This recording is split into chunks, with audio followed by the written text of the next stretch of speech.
Hey, what's up, guys? This is your girl, Rich Ant, and welcome back to my channel. Today, I'm doing something a little different. I am actually creating the fourth piece in what will be a body of work, probably 15 pieces, for an art show that I'm trying to get together for mid-November. That is the hope anyway. I am on a very tight budget, and unfortunately,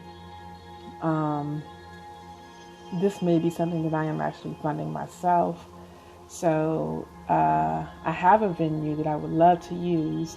Now I just have to raise the money, because not only will I have to rent the space, but I also have to get frames for some of my pieces, canvases for the other pieces that I want to create. And also I would like to be able to have some type of entertainment, like as far as music and maybe refreshments for the event. And that way I can really kind of just, make sure that this is a quality event that I'm putting on if I cannot get representation. I've submitted to my art to a couple of people that I know have, availabilities in their calendars for the time frame that I'm looking at. But, I still haven't heard back from them. So I'm still just going to focus on me having to rely on my own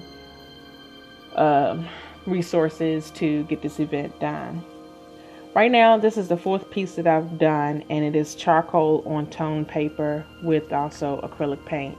And so I guess you could call this a mixed media piece.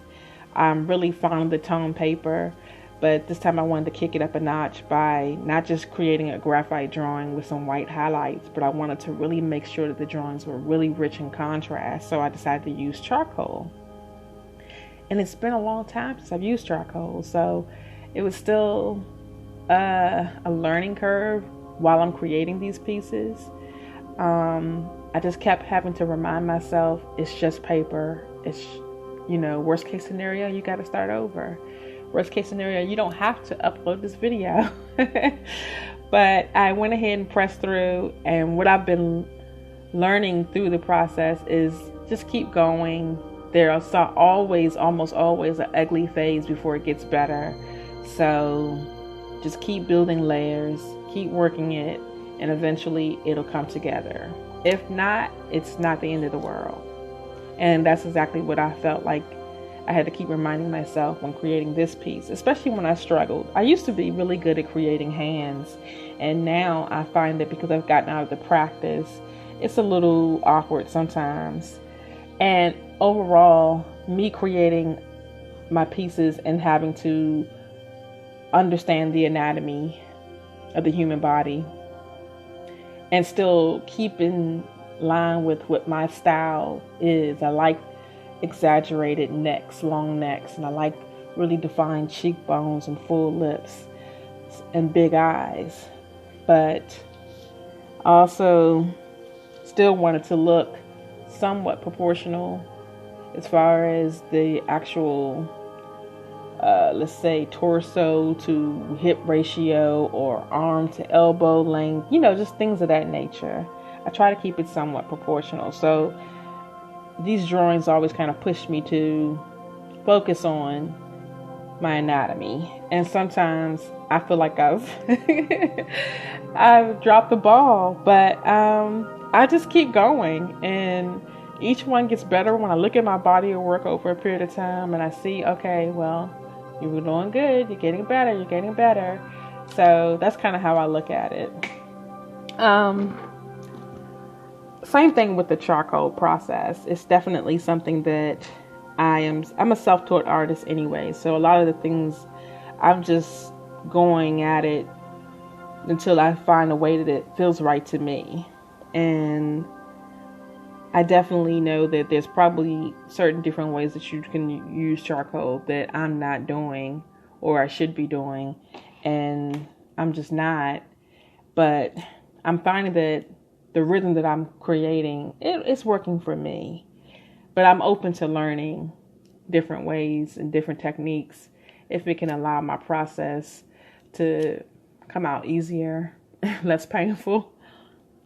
With this piece, like I said before, I really love the exaggerated features. So I love really pronounced cheekbones and jaw lines and different things like that. So what I like to do when I'm building layers with the charcoal is to make those areas where light recedes even as dark as possible, and where light brings forth features, I just go over it with the color pencil that is like a French gray, because it's not a stark white, and I wanted to have a little bit of warmth to it, and the French gray just seems to have a little bit more warmth than the actual white or any other color.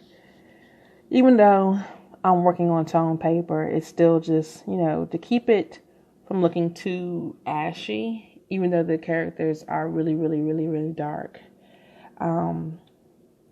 You saw the image in the beginning. You see that she has big white hair. She has on a white and gold tunic and bracelets and things of that nature. That part of the video did not get recorded. I didn't even realize when I was taking a phone call that I was not recording in the process of taking that phone call. I thought it was still recording. I don't know. I do a lot of stuff from my phone. It has really cool technology. One day I'll have a camera, but that's an ongoing story. But I love the fact that my phone does so much, and it's just amazing, the technology of phones and how quickly they've advanced. I remember my first cell phone and the polyphonic ringtones and stuff, and it was a Nokia, and it it was just like, wow. Looking at phones now, I would have never guessed. I like to take a wet brush and go back in and really set the pieces to make them even darker, and to set them so that the dust from the charcoal does not move or rub off. And like I said, it really, really darkens the areas that I really want to be really, really pronounced. And I just love the contrast of how this comes out with the white and the black and the gold on the tone paper. I've done this is the fourth one, and I'm hoping to do about 15 pieces. I think I'm done with doing this size. This is 9 by 12. And I think the next size I'm going up to is 16 by 20. And I believe I'm going to continue with the same thing.